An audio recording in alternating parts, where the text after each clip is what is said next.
Salve a tutti! Oggi parleremo di un tema molto affascinante e utile per chiunque lavori nel campo della data analysis, l'aggregazione dei dati con SQL. Siete pronti? Cominciamo! L'aggregazione è un concetto fondamentale quando si lavora con grandi sette di dati. Ad esempio, nell'analisi di dati relativi al cambiamento climatico, potrebbe essere più informativo esaminare le tendenze per diversi paesi o gruppi socio-economici, piuttosto che focalizzarsi su un singolo valore di una media globale. Questo tutorial si concentrerà su come utilizzare le clausole group by, where e having. Inoltre, tenete presente che questi argomenti sono trattati frequentemente anche durante i colloqui di lavoro, quindi consiglio di prestare la massima attenzione. Per le esercitazioni pratiche di questo tutorial, faremo uso di un database incentrato sull'analisi del clima. Questo database contiene una vasta gamma di metriche socio-economiche e climatiche relative a vari paesi del mondo nel corso degli anni. La tabella principale, denominata Climate, include dati chiavi come l'adattamento alle tecnologie idriche, il PIL pro capite, il tasso di iscrizione scolastica, l'indice di stress idrico e altro ancora. Questo set di dati offre quindi una panoramica completa e dettagliata delle sfide globali associate al cambiamento climatico. Ora che sappiamo da dove provengono i nostri dati, siamo pronti per addentrarci nelle specifiche delle clausole SQL trattate in questo tutorial. Iniziamo con il vedere come funziona la clausola group by in SQL.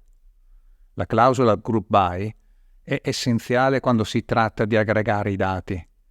Il suo funzionamento prevede tre fasi fondamentali: dividere, applicare e combinare. Sì, immagino che come spiegazione non sia proprio chiara, ma cerchiamo di capire meglio il tutto con degli esempi pratici. In questa query identifichiamo i primi 5 paesi con il massimo stress idrico medio nel corso degli anni.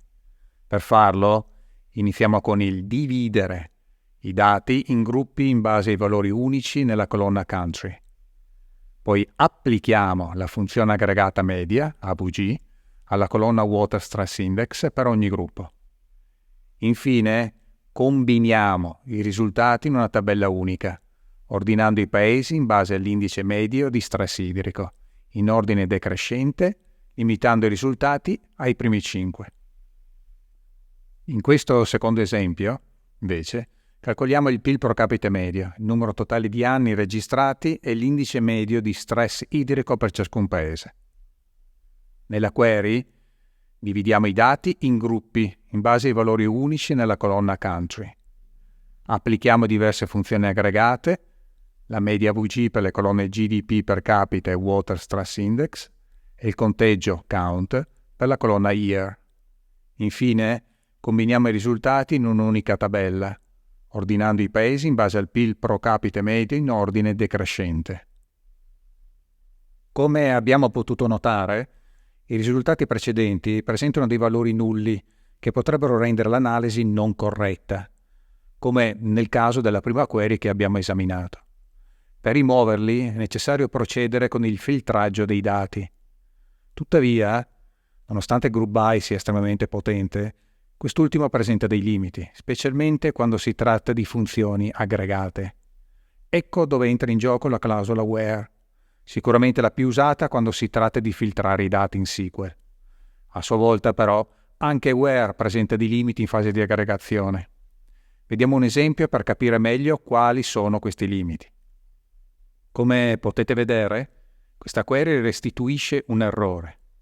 L'errore è dovuto all'impossibilità di passare funzioni aggregate nella clausola where. Questo perché nell'ordine di esecuzione delle clausole SQL, where viene processato prima dell'aggregazione dei dati, rendendone quindi impossibile l'utilizzo in questa fase. Ma non preoccupatevi, c'è un modo per aggirare questa limitazione ed è chiamato having. Having supera le limitazioni di where, permettendo di filtrare i dati già aggregati. Vediamo come funziona in questo esempio, dove aggreghiamo i dati in base ai paesi, filtriamo quelli con una media di indice di stress idrico superiore a un certo valore. Notate come questa query non genera errori? Questo è il potere di Having, che a differenza della clausola where permette l'uso di funzioni aggregate per il filtraggio dei dati. Per capirne di più, consideriamo un altro esempio nel quale vogliamo identificare i paesi con una media del PIL pro capite superiore a 20.000 e con un indice di stress idrico inferiore al 40%. Anche in questo caso la query non genera errori, dimostrando ulteriormente la flessibilità della clausola Having nel lavorare con dati aggregati. Attenzione però quando usate gli alias nelle funzioni aggregate. Ricordiamo che l'uso di alias nelle funzioni aggregate all'interno della clausola Having può generare errori, poiché la definizione degli alias avviene solo dopo l'esecuzione di Having durante la fase select. Vediamo un esempio. La query restituisce un errore dovuto all'utilizzo dell'alias avg-gdp nella clausola Having. L'alias viene generato con la clausola select, che però viene eseguita successivamente a Having, da qui l'origine dell'errore. In pratica, quando viene eseguito Having, il nome della nuova colonna avg-gdp non esiste ancora, quindi non è possibile procedere con il filtraggio della query. Il problema si risolve modificando la query togliendo il riferimento all'alias. Questa volta la query non ha restituito alcun errore e abbiamo potuto filtrare correttamente i dati.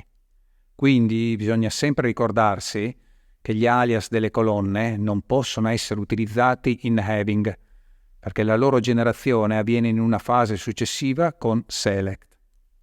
Infine, tornando alla prima query dell'esercizio, con l'aggiunta is not null alla clausola Having, possiamo escludere dall'output finale i risultati con un valore medio di stress idrico nullo, ottenendo quindi l'elenco corretto.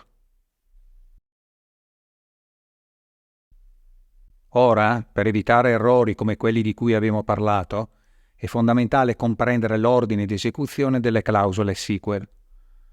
L'ordine effettivo di esecuzione è il seguente. Tuttavia, quando scriviamo una query, tendiamo a utilizzare il seguente ordinamento, che differisce da quello effettivo. L'ordine effettivo quindi prevede l'esecuzione della query con from, che indica le tabelle da utilizzare, e select viene eseguito solo dopo having. Questo spiega perché having non può utilizzare alias, mentre order by può farlo. Order by viene eseguito dopo select, quindi gli alias sono già stati definiti. Questa comprensione dell'ordine di esecuzione spiega anche perché having è utilizzato insieme a group by per applicare condizioni sui dati aggregati, mentre where non può farlo. Ora che abbiamo esaminato il tutto con vari esempi, è il momento di tirare le somme e concludere questo tutorial. Riassumendo, la differenza fondamentale tra where e having sta nel momento in cui filtrano i dati. Where lo fa prima dell'aggregazione, mentre having lo fa dopo. Questa distinzione, insieme alla comprensione dell'ordine di esecuzione delle clausole SQL in una query, è particolarmente apprezzata anche nei colloqui di lavoro. Come nota tecnica, ricordate che le query in questo tutorial sono ottimizzate per PostgreSQL. Se utilizzate un altro DBMS, esempio MySQL o SQL Server, potrebbero essere necessarie alcune modifiche. Bene, siamo arrivati alla conclusione. Grazie per aver seguito questo tutorial e se vi è stato utile, vi prego di lasciare un like. Grazie e alla prossima!